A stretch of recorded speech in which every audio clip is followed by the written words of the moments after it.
Facebook.com/Clash Tournaments if you want to keep up with all the news. And, of course, the website, ClashTournaments.com. And just in time to get things started between JM1-3 and JRX. Mega Man versus Palutena. Town and City we go for game number 1.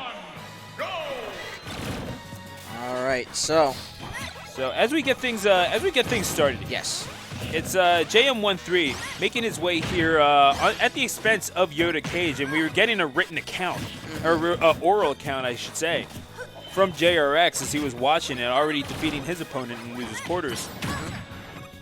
I mean, it's pretty much edge guarded that DK of Yoda Cage's to Kingdom Come, and unfortunate for the Philadelphia number 6. But I think JM1-3 proving to be a decent beneficiary here. JRX may be having a bit of a tough time here against Palutena. It's a general case against high tiers, but then again, you're talking about Mega Man, one of the more unique matchup charts in the whole game. And right now, he was doing a fair job just pressuring with projectiles, as Mega Mans are wont to do. It was really at that, when both players hit that 55-60% mark, that JM1-3 was starting to charge forward a lot more with Palutena and cut off that option. And with the multi-hits that Palutena can throw out, things with Nair and up air, just racked up enough damage to get JM1-3 backpedaling just a tiny bit on, or JRX rather, on how he's going to close that percentage gap. And right now he seems a little hard-pressed to try to peg down Palutena, but he is slowly working his way back, trying to get a Crash Bomb on stage to beat out the very hard-to-peg down up B of Palu. Drop down on the Saw Blade, though, not going to find any purchase, but enough pressure in the shield made him poke with up smash, and this first stock will be going his way. Shielding the Crash Bomber, trying to keep that preliminary damage from happening, but Junior pursuing with that series of up airs. And the back throw will eventually take the stock, and that's pretty much standard code for Palutena. Got to sit by that ledge and kind of hope that your opponent overextends. But when you do, you got that back throw ready and waiting, and eventually kill it. Oh my gosh, triple fair. Oh my gosh. That was a little nutty. And he's continuing it off the stage too, because that multi-hit of the down tilt makes it a lot easier to two-frame than most other moves. You think he likes Palu fair? I think so. Yeah. Not utilizing Nair or up air, just foregoing both of those options. I mean, if you find purchase with them, if you got it, flaunt it. Oh, he's saving that. He's saving that for a rainy day, it seems like, but could be a storm brewing in the form of JRX, unfortunately for JM1-3. As that was last stock of this game, number 1. And this is best of 5 territory, so he has room with which to work. But, you know, it's you're talking about one of the harder matchups in the game. It's best not to attempt fate, I'd say. Yeah, especially, you know, gods who can rewrite fate on the fly. So. Yeah, that's definitely a little bit of a prerequisite to consider, yeah. Can't find purchase with that tilt that time, but the coverage from the jump with the Nair will be able to take out. At 27%, pretty clean on himself, but JRX is going to resort to that faraway gameplay, try to get as much damage as he can, while Palutena has to close the gap. And that leech shield going to make it a little bit more easier. Trying to find a counter. I mean, it's a very high risk-reward option there, because if you find something off projectile, you're able to counter, but at the same time, if JRX just hangs back, he can just capitalize off the cooldown of the counter itself if he doesn't charge in. That jumping Nair. Got to find a use for it somehow. I would say that Palu's Nair just a little more useful, but nevertheless, trying to find its mark, that auto reticle, not a half-bad option either. We'll get the looking down Mega Man, the ostrich Mega Man almost. Goodness, that fair has been indispensable for JM1-3, and the down tilt, yeet the feet once again, down tilt again, and the kick to the face. Yeah. JM1-3 put the heels on him, girl. Shades of Zelda right there. And that's going to be game number 1. JRX putting up a good fight, but there's only so much you can do against the oppressive offense of Palutena. especially when it's a talent, an underrated talent like JM1-3, should be noted, who has come out and consistently performed well, but at the same time, never quite performing up to either his own or really other people's expectations. And it kind of makes you wonder how much pressure he's putting on himself to succeed at these tournaments. No change in characters as we go to game number 2. But that is the look of a guy who is raring to go, and go he will to Pokemon Stadium 2. The methodology behind this counterpick from JRX. I'm not entirely sure. Maybe I don't know. I can't truthfully say something at this point. So we'll see it as it unfolds. Yeah, fair enough.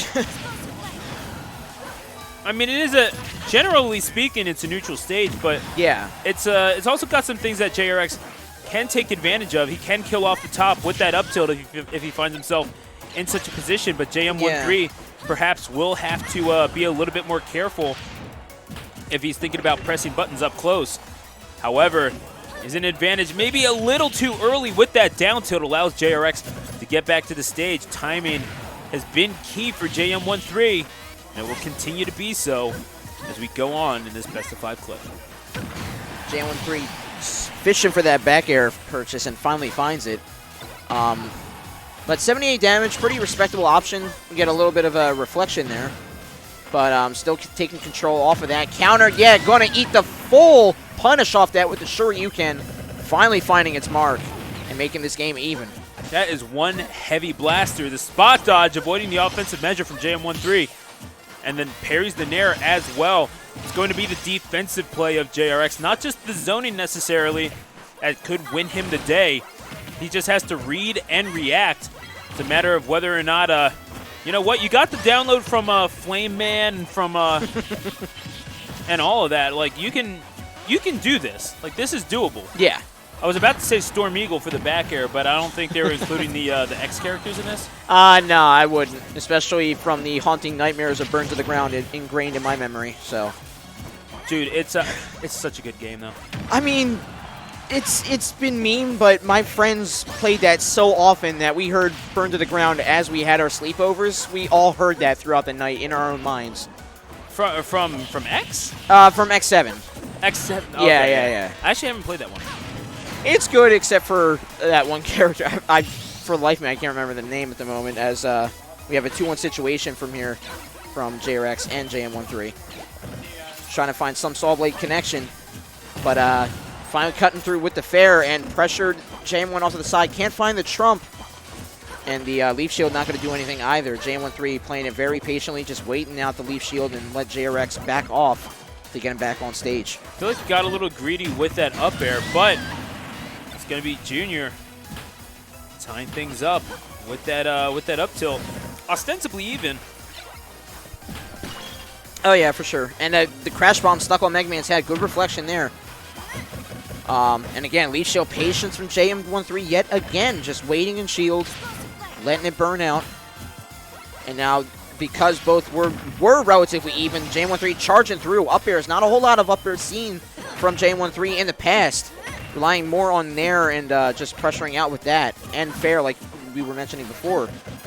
And JRX going to have to fight his way back tooth and nail to close out this set. Or to rather close out this round here and make it a round 3 set. Down air, purchase back air, can't find the connection, sadly. That Crash Bomber looking like a pro bracelet for a second. As Leaf Shield comes out. Yeah, Junior, he likes his Leaf Shields. But JM1-3, what are leaves to an explosive flame exactly? Is the question that JM1-3 is looking to pose. Misses on the back air. Remind him that it's there. I do like it. And JM1-3 keeping his distance. However, he knows that he can still kind of control the pace from distance as well. It's just a matter of whether or not he can keep Junior at the right distance. The answer seems to be no right now, as JRX has found himself right back in this game number 2. Yeah, and he had that parry, so sure you can, again, hindsight, but it could have been just avoiding that fair setup. He knows that is what JM1-3 is going for at this point, so he knows how to avoid it. Saw blade in hand. Here's the edge guard, but up B gonna go right through it and keep JM1-3 safe. Timing out that spot dodge perfectly for JM1-3 to meet Junior with that dash attack. And now it's going to be JRX trying to keep his distance once again. JM1-3 runs straight into that. Maybe a moment of autopilot, but it's going to be JRX flying over and out into the blast zone on the diagonal end. JM1-3 goes up 2-0. And it's not like JRX played that game badly at all. Oh, no, yeah. It was last stock. Not exactly last hit, but yeah. I mean, all Mega Man needed was to pressure a lot more. I mean, the whole stance on playing the faraway game and turtling and camping, I mean, you could make arguments for or against it, but when your character has that type of toolkit, it can only benefit you, especially going up against one of the top tier characters in the game. So as we go to game number 3, JRX trying to avoid the sweep, which seems unfair considering that he is playing decently well. Yes, yeah, It's just getting outmatched by this character who can do pretty much anything she wants.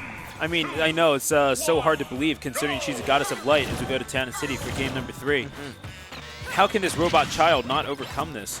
But I mean, yeah, even with the back air, the shield can reflect things even just from the attack of the shield. So, I mean, they're few and far between when it happens, but just he has to find something that works, and there's everything working against him. But this is a Mega Man through and through. This guy has been rocking Mega Man pretty much since the beginning of Ultimate. Yeah, and far before that as well. Yeah. Since the Smash 4 days, the Reading Rockman, JRX, looking to advance. But he'll have to do so at the expense of JM1-3 to the tune of a reverse 3-0. If that is to be the case, down throw, looking for the nair afterwards. But JRX says, you've gotten enough at my expense, young man. However, still in the disadvantage, both in the stage control sense and the numbers game. Crash Bomb on, just exchanges hands quite a bit, but he had Saw Blade in hand, couldn't get the up air that he wanted because he had to toss that Saw Blade up. He's going to have to get in eventually in order to get these kills. Going to rely, I can't rely on the up tilt as much in this game considering the high ceiling of Town and City. So those kills are going to have to come from elsewhere. And right now at these percentages, it's very high risk, high reward because if you whiff it, Palutena can capitalize off it and take stock. So you definitely want to get something, either a confirm or something that is much safer than something like that. And the back air will be exactly that. It seems like this is the first time you've really connected on the back air in quite some time, but that is unfortunate from JRX. Going to have to get his head back into the game after losing his head on that first stock. I mean, he was in the red, so, I mean, SDs are SDs, obviously, but he can definitely shrug that off. You know, he's a great player, so he knows to stay in the moment, not dwell on the past, and keep charging forward. And right now, he's doing a great job pressuring this Palutena up close, making her not resort to things like Nair and those multi-hits in the air, chasing out with fair that time, but he's keeping his wits about him, even though the unfortunate SD. JRX looking for room to get back to the stage. It will not be provided, not cordially anyway, by JM1-3. Certainly not intentionally. Back throw. JRX looking to close down the stage. Catches the recovery on the back air. Not getting these techs. JM1-3 and eventually scared away. That hard knuckle, the prospect of it, just a little too daunting for JM1-3. It misses the ledge and loses his second stock. And so right all of a sudden, the door is cracked for JRX. Oh, yeah. And take control of this game 3. Even though he has the stock lead, he is not letting up at all. Just keeping that pressure, whether it be from far away or close-up game. A little bit of a mix from him. And right now, JM1-3 is in danger of getting lapped on percents.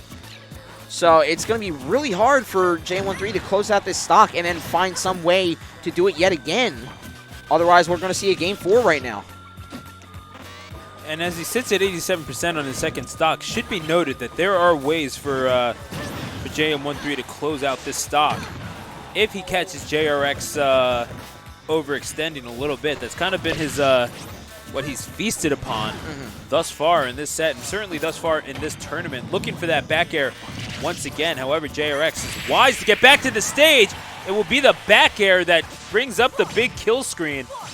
However, it ain't over until the green-haired lady sings, and I don't hear Palutena warming up her vocal cords quite yet. Maybe from a shriek of her getting launched or from one of the grunts of her getting her attacks out, but right now we're not finding any of those as JRX is playing that faraway game, trying to get as much damage to get that guaranteed throw or hit to get that KO. Crash Bomb in, using the invuln of the grab on ledge to get past that.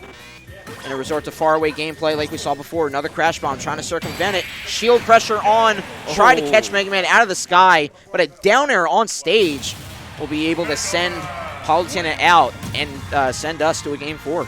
And this was the consistent, methodical performance that JRX needed against JM1-3. You really do need to be unshakable in the face of someone like a Palutena. When you just know your options, you know how you're supposed to be. I just noticed that's the tutorial stage from Smash 64. That someone made that. Beautiful. So, as poor Maverick Hunter, he just asked that question. And if you're curious as to what questions they're asking, you can watch these VODs happen live every single Friday, single starting at 7:45 p.m. on twitch.tv/tournaments if you're watching the VOD on YouTube, in which case, how you doing, distant future? So, the not too distant future. Next Sunday, AD? Yeah. There was a guy named, which one do you like more? Oh, dude, are we going to do this? See, I don't know which one I like more, because they both do different things, but they do it so well. Yeah. Joel Hodson and Mike Nelson. Joel Hodson, Mike Nelson. And Jonah Ray now, yeah? Yeah. They revitalized it. And the revitalization. I still haven't watched any of it. Although, I watch a lot of Riff Tracks. Do you watch that on... Riff Tracks is so good. Yes. And that's Mike Nelson, it's Bill Corbett, and Kevin Murphy. Yeah. Dude, that's honestly the first time I watched The Room, I had to watch it with the Riff Tracks, because it's like, I don't know if this is palatable enough, because this was before I was like a bad movie survivalist. Yeah. And I just wound up, falling in love with it, and then I watched it just kind of on my own. I like eased into it. Yeah. That's something you got to ease into. Yeah, you can't just experience The Room raw. Like, you're going to lose your mind. Yeah. Like, don't watch it by yourself, because you're just flabbergasted. So you need emotional support. I did that for a Neil Breen film. Which God, wait, Double Down? It was, oh God, what's the one where he's like an alien that's sent and his name is just Light, but backwards? It was like Pass Through. Pass Through, yeah. Dude, that was so aggressively bad. That was terrible. Like, I watched that. I watched the one where he's a writer, but also he's hacking into the Pentagon or something. Yeah, in the desert with the laptops and the antenna. Yeah, and it's just like, and the last 10 minutes are just like, it's just like people falling asleep in their enclosed garages with the car running. Like, it's so strange. Yeah. Like, no one knows what he's doing. Also, there's a Smash game going on. There is. We are alienating so many people right now, but... Look, it's worth it. It's so worth it. Just trust us on this, okay? I needed to exercise that from my skull. Yeah.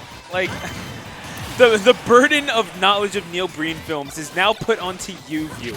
This is your psychology visit, for sure. Oh, my goodness. I am so sorry. But either way, sorry for these Palunaires as well. But frankly, we didn't design this game, so. Yeah. I mean, both of them sitting relatively even, so whatever they were doing, they were on even fronts there. So good for them. We'll see how the second stock differentiates going into the final here, because momentum is a big thing in this game. If you get the sway of things, the way that JM1-3 had it those first two rounds, so very nice job for JRX, again, to keep that frame of mind in the positive, and to edge it out to go into the Game 4 and potentially Game 5. The way he put on the damage on Palu, it's certainly looking that way.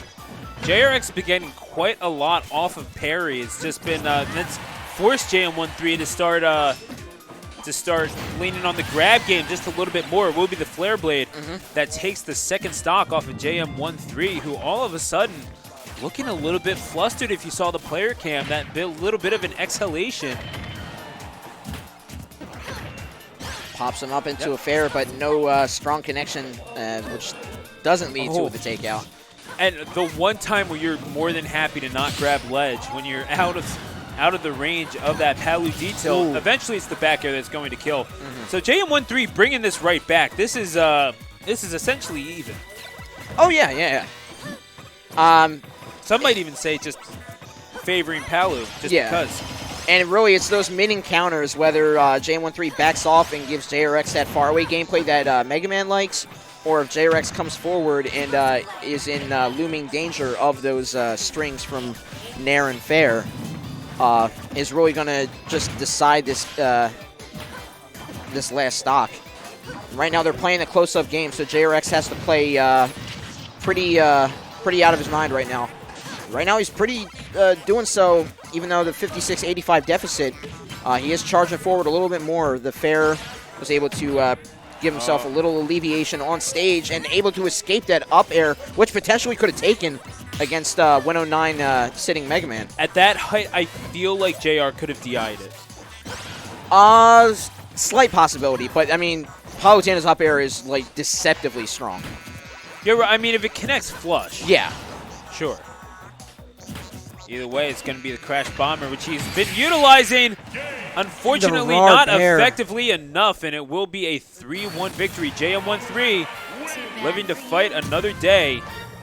The light of grand finals could indeed be shining upon him, but before he gets there, he'll have to get through Sabo, who is, I mean, again, a very impressive player. Yeah. Has